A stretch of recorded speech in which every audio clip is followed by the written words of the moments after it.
So I want to do a quick little video on how to throw a tomahawk. This seems to be something that a lot of beginners have a lot of problems with, because you want to throw it like a baseball and you think you're trying to make this thing stick into that target. But one thing I think it's important to remember is the tomahawk's going to be doing all the work, and what's actually making it stick into the target is not the fact that it's going this way fast, like not how long it takes it to get to the target, but the actual rotation of the tomahawk. So imagine, if you will, you were just hanging out in your living room and you had a hammer in your room, right, in your hand. And there's maybe a 5-gallon bucket across the room from you, and you're just trying to lob that hammer into that bucket.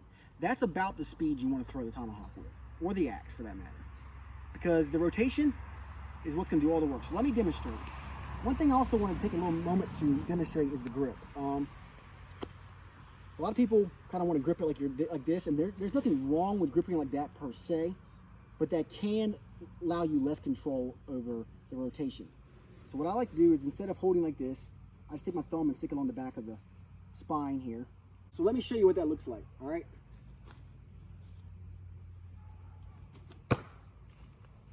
You see, I did not throw that very hard.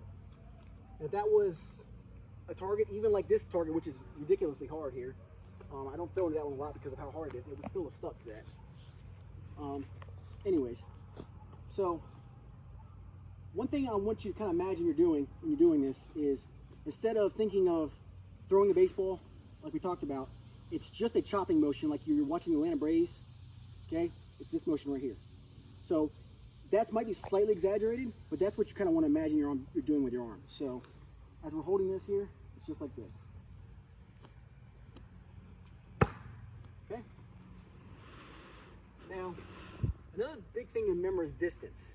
What you're dealing with here is you're trying to get this thing to rotate, one full rotation, and stick into the target. So there's a rough distance that actually has to happen at, and that's roughly 5 paces, or about 12 feet. If it's a long tomahawk, that might be a little farther, but I like to measure out about 12 feet. And there are ways to speed up and slow it down, but for now, let's just work on that. So 1, 2, 3, 4, 5. So right about here. So again, think like you're not doing this. Yeah, right? It's not a baseball throw. You're just gonna, and your release is when it's just past 45 degrees. It's about 45. You're releasing it right where you're aiming at. And aiming, it's just like you're trying to throw something to your friend across the room. Don't think of it as, some sort of magical aiming point that you're looking in, your eyes gotta line it up. You're just doing this number right here. So anyways, I hope that helped you all guys understand how to throw a tomahawk, and I'll be doing a few videos in the future on different techniques I use and how I practice this. All right.